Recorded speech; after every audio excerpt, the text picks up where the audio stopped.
एक दिन भीमा बंदर पेड़ से केले चुराकर भाग रहा होता है। तब हिना हिरनी उसे देख लेती है। अरे भीमा, तुम तो बड़े शरारती हो। हमेशा मेरे इलाके में आकर केले चुरा कर ले जाते हो। लगता है तुम्हारी माँ से शिकायत करनी पड़ेगी। ऐसा मत बोलो आंटी, अगर मैं 1-2 केले खा लूंगा तो तुम्हारा क्या बिगड़ जाएगा। देखो, मैं तुम्हारी बातों में आने वाली नहीं हूँ। अगर आज के बाद तुम मेरे इलाके में नजर आए तो मैं तुम्हें छोड़ूंगी नहीं। हिरनी भीमा को चेतावनी दे रही थी। तभी वहाँ हिरनी का बच्चा आ जाता है। माँ, तुम हमेशा भीमा को क्यों डांटती रहती हो? आपको पता है, इस भीमा ने ही उस दिन सांप से मेरी जान बचाई थी। क्या? उस दिन इसने तुम्हें बचाया था? हाँ माँ, अगर ये मुझे नहीं बचाता तो अब तक मेरी हड्डियाँ भी गल चुकी होती।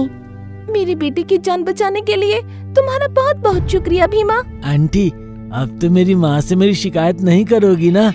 नहीं भीमा, अब तुम जितने चाहे उतने केले यहाँ से ले जा सकते हो। माँ, अब मैं भीमा के साथ खेलने जाऊँ? जाओ, लेकिन ज्यादा दूर मत जाना। ठीक है माँ। हिरनी का बेटा और भीमा खेलने चले जाते हैं। थोड़ी दूर जाने पर अचानक हवाएं जोर जोर से चलने लगती हैं। लगता है जोरों की बारिश होने वाली है। भीमा, अब हमें वापस लौट जाना चाहिए। तेज हवाओं के चलते जंगल में दहशत का माहौल हो गया। तेज हवा और बिजली की गड़गड़ाहट के कारण सारे प्राणी डरे हुए थे। महाराज, ऐसी आंधी और तूफान हमने पहले कभी नहीं देखे। लगता है तेज बारिश कोई महा मुसीबत लेकर आने वाली है। आप लोग चिंता ना करें, जब तक मैं जिंदा हूँ तब तक तुम्हें डरने की जरूरत नहीं है। आप सब मेरे साथ मेरे गुफा के अंदर चलिए। सभी प्राणियों को शेर सिंह अपनी गुफा में लेकर जाता है। तभी अचानक तेज बारिश शुरू हो जाती है। महाराज, ये बारिश अब रुकने वाली नहीं है। मुझे तो लगता है तेज बारिश के कारण कुछ अनर्थ होने वाला है। शुभ शुभ बोल लोमड़ी, ऐसे ही क्यों अनाप शनाप बकवास किए जा रही हो?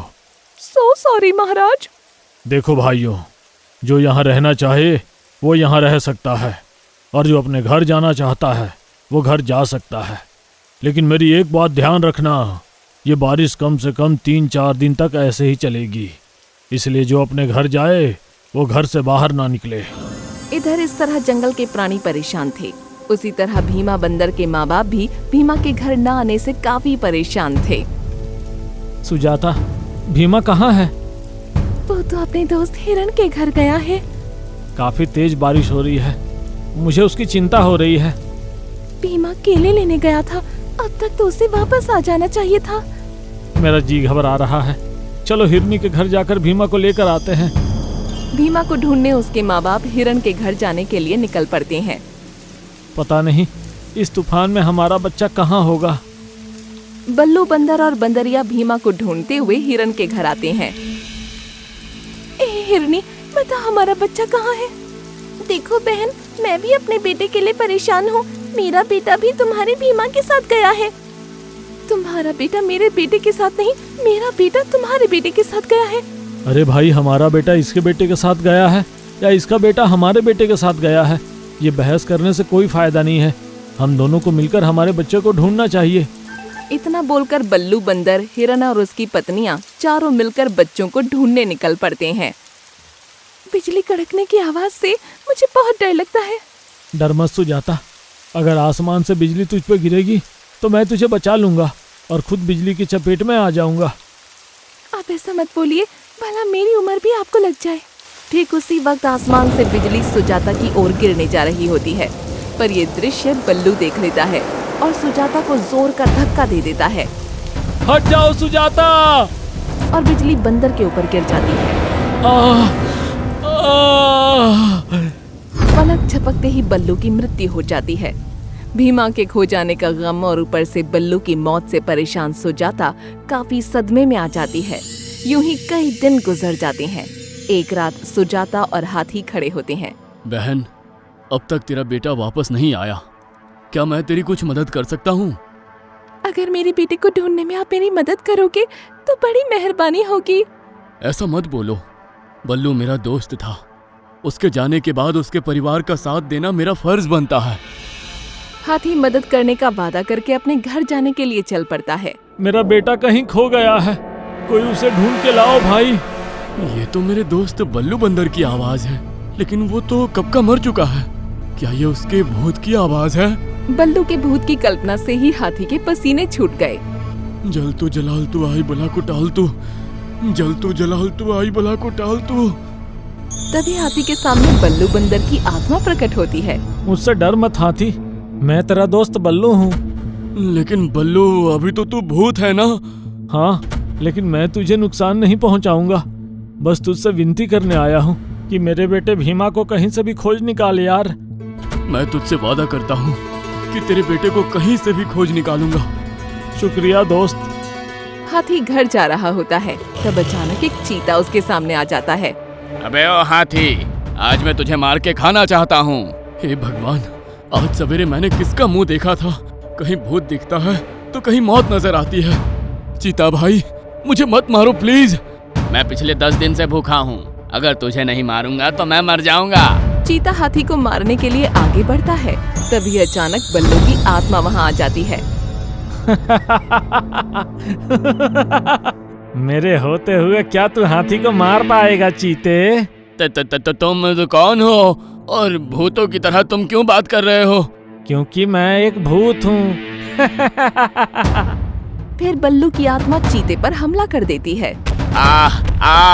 अरे भाई भागो यहाँ से, भागो यहाँ से। चीता घायल होकर वहाँ से भाग जाता है।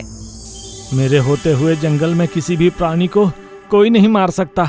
मैं सबकी रक्षा करूंगा। शुक्रिया दोस्त। अलविदा। अगले दिन हाथी बल्लू बंदर के भूत की बात बताने शेर सिंह की सभा में जाता है। बोलो हाथी, तुम क्या कहना चाहते हो? महाराज, बल्लू के भूत को मैंने अपनी आंखों से देखा है। वो जंगल में सबकी रक्षा करता है।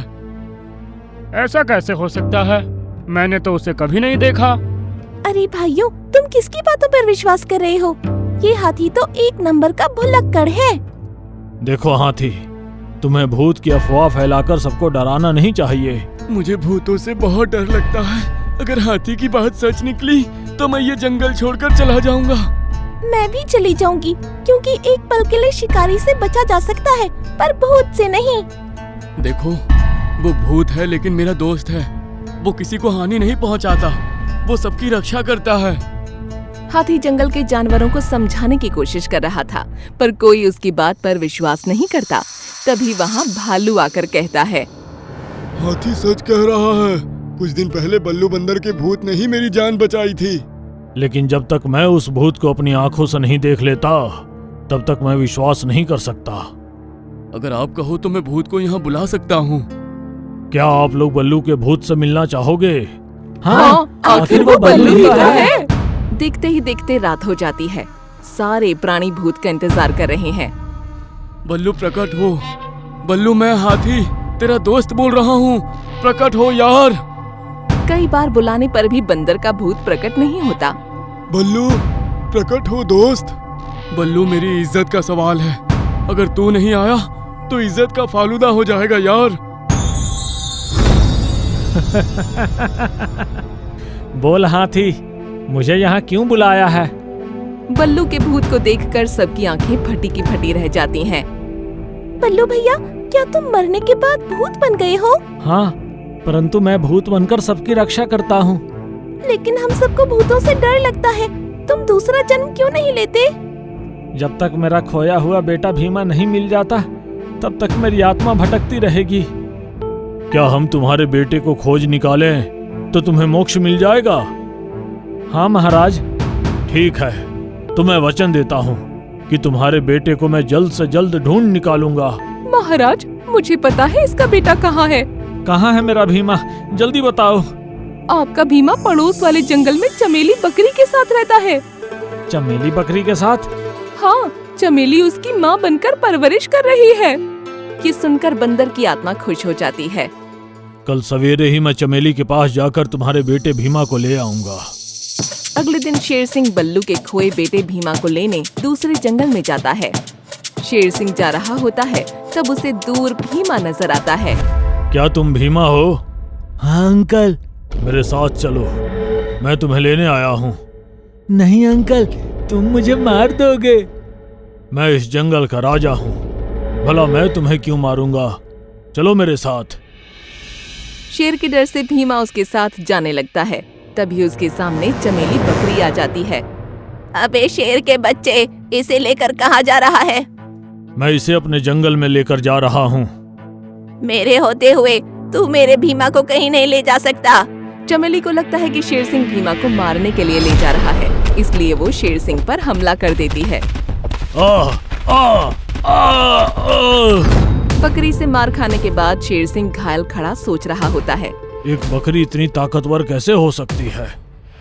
फिर शेर सिंह बकरी से कहता है, देखो, मैं इसे मारने नहीं आया हूँ।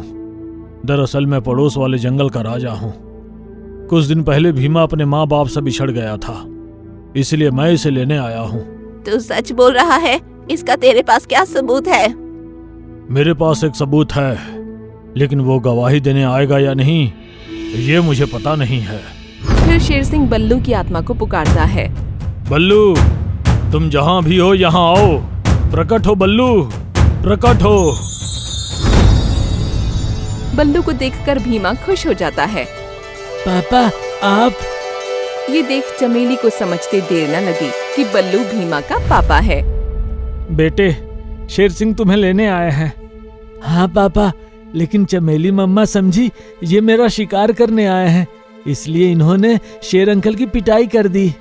क्या एक बकरी ने शेर सिंह की पिटाई कर दी? हाँ, ये बड़ी ताकतवर बकरी है। एक बकरी इतनी ताकतवर कैसे हो सकती है?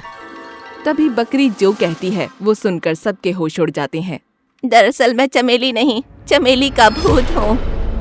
ये कल की बात है, जब मैं जिंदा थी। कल जब मैं भीमा को लेकर घर की तरफ जा रही थी, तब एक भेड़िए ने हमारा रास्ता रोका। रुक जा बकरी, आज तक मैंने बंदर को नहीं खाया, पर आज मैं इसे खाकर अपनी भूख मिटाऊंगा।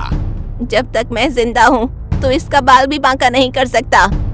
क्या तू भूल गई है कि तू एक बकरी है? नहीं, मुझे सिर्फ इतना याद है कि मैंने इसे अपना बेटा बनाया है। एक बकरी बंदर की माँ। बेखौफ होकर भेड़िया बंदर पर हमला करने जाता है। तब चमेली भीमा को बचाने के लिए भेड़िए से लड़ती है। भीमा को बचाते वक्त भेड़िए ने मुझे मार दिया। तो क्या तुमने मेरे बेटे को बचाने के लिए अपनी जान दे दी? मैंने इसे बेटा कहा है। एक माँ अपने बेटे को मरता हुआ कैसे देख सकती है, इसलिए मैंने अपनी जान दे दी। बकरी की कुर्बानी देख सबकी आंखों में आंसू आ जाते हैं। महाराज, अब मुझे भीमा की कोई चिंता नहीं है। आप भीमा को अपने साथ ले जाइए। मैं इसे ले जाऊंगा, लेकिन तुम कहाँ जाओगे? भीमा से मिल जाने पर मुझे मोक्ष मिल जाएगा और भीमा को सुरक्षित हाथों में देख चमेली की आत्मा को भी शांति मिल जाएगी। ठीक है, जैसी तुम्हारी मर्जी। फिर शेर सिंह भीमा को लेकर अपने जंगल की ओर जाने लगता है। शेर सिंह भीमा को लेकर जंगल में आता है और उसकी माँ से मिलाता है। फिर उन दोनों के साथ जंगल के सभी जानवरों की रक्षा करते हुए शेर खुशी खुशी अपना जीवन बसर करने लगता है। आपको हमारा ये वीडियो पसंद आया हो तो प्लीज हमारे चैनल को सब्सक्राइब कीजिए और हाँ, वीडियो को लाइक और शेयर करना मत भूलना। धन्यवाद।